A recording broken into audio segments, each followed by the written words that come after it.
Aujourd'hui, l'engouement pour le mini potager est à son maximum. Découvrez comment ne pas vous planter dans la culture sur balcon. Fleurir son balcon était chose courante, mais désormais, on peut allier l'utile à l'agréable en utilisant cette petite surface comme un vrai jardin potager avec ses fruits et ses légumes. Ici, du romarin, du thym, de l'oseille, un petit peu de roquette. Au-dessus, on a installé un figuier. Ici, on a installé de la vigne. À peine 5 mètres carrés suffisent pour recréer un petit bout de jardin dans un univers très minéral. Les citadins comme Antoine retrouvent la joie de cultiver leurs légumes, même s'il s'agit là de petites quantités.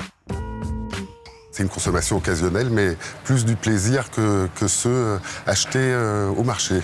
C'est qu'un balcon, mais vous voyez, on peut quand même mettre pas mal de choses et puis les faire varier au cours de la saison. Ces mini-potagers, on peut désormais les trouver sur le marché. Au milieu des étals de fruits et légumes traditionnels, le stand de Sandrine. Cette amoureuse des jardins s'est spécialisée dans ses plants à petite échelle. Vous avez des plants de fraises, donc là c'est la gariguette, c'est la fraise de saison, du persil, de l'aneth, du thym, de la lavande. Ou encore des fèves et des radis, que du bio.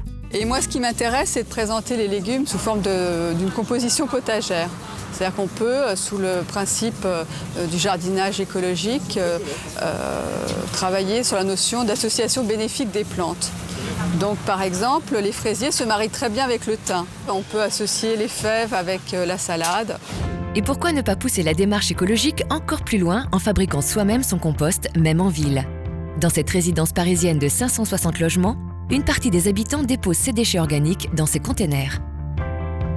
Des épluchures de fruits et légumes, donc là on a restant d'oignons, des coquilles d'œufs broyées, donc on pense bien à les broyer. On estime qu'il y a 30% de la poubelle qui peut être compostée. Il faut ensuite ajouter de la matière sèche comme des feuilles mortes. L'un des principes d'un bon compost, c'est un bon équilibre entre ces matières molles, humides, azotées et des matières sèches, dures, carbonées. Le compost doit ensuite maturer entre 6 mois et 1 an avant d'être utilisé pour ces jardins collectifs qui contiennent une quarantaine de mini-parcelles au pied des immeubles. On a mangé des salades l'année dernière, on a eu des tomates qu'on donnait à tout le monde tellement il y en avait. Des radis, c'est quand même, on est à Paris, c'est quand même extraordinaire ça. C'est un privilège. Pouvoir avoir ce lien à la terre comme ça en permanence, c'est une vraie respiration. On se ressource en faisant ça. Jean-Jacques Fasquelle a initié ce premier compost collectif à Paris il y a 3 ans. Depuis, des projets équivalents ont été lancés dans 70 sites de la capitale.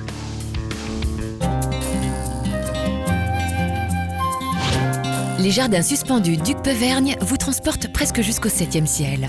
Rencontre avec un paysagiste et créateur hors pair. Hugues-Pevergne est un magicien, ou plutôt un paysagiste aux doigts de fée. Armé de son sécateur, il dessine des espaces et donne de nouvelles perspectives à des endroits pourtant restreints, comme cette petite terrasse parisienne. Malgré ces 40 mètres carrés, elle fait plus grande parce qu'en fait, on a toujours pareil, on a trompé un petit peu l'œil. On a installé des plans de manière à ce que la perspective soit plus longue. J'ai installé un petit miroir pour faire une petite illusion d'optique qui permet de très rapidement, furtivement, de croire que ça va ailleurs. Valoriser les petits espaces, c'est l'une des spécialités d'Hugues-Pevergne. Et pour cela, il a plusieurs techniques. Très important d'utiliser les plantes grimpantes sur un petit lieu. Ça occupe peu de place au sol et ça fait un grand volume évidemment à la verticale. C'est presque un subtil arbitrage entre qu'est-ce que je garde pour me promener, pour circuler, pour être à l'aise avec des amis, combien, ma famille, des enfants, et qu'est-ce que je garde pour amener de la végétation, du rêve, de la poésie. Tout est très étudié, très construit, à la manière d'un architecte. Dans son jardin de ville, en banlieue parisienne, chaque plante a sa place et sa fonction. Là, je fais attention pour dégager des vides aussi, de manière à ce que ces deux masses soient séparées, celle-ci aussi. C'est une plante qui laisse passer le regard, mais qui en même temps a une présence et donne de la profondeur à un petit jardin. Ici, les espaces s'enchaînent sans jamais se ressembler. Et suivant notre position dans le jardin, on ne voit jamais la même chose. C'est même dans un petit jardin, on peut ce que j'appelle créer des destinations. Le potager derrière le portillon, la cahute secrète cachée sous le tuya, jusqu'à la terrasse installée sur le toit de la cabane en bois.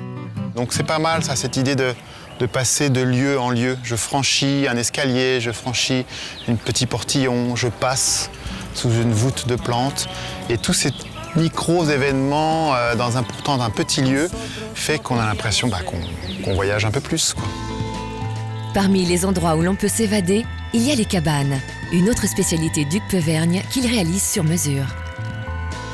Je remarque au fait que les cabanes sont très demandées aujourd'hui parce que je pense que c'est aussi un contre-pied de notre monde actuel et c'est une espèce de retour à la simplicité.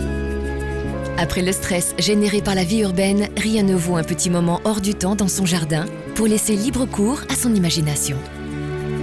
Des fois, je m'imagine un peu en papillon ou en abeille, comme ça, qui butinent au fur et à mesure des plantes qu'elles rencontrent.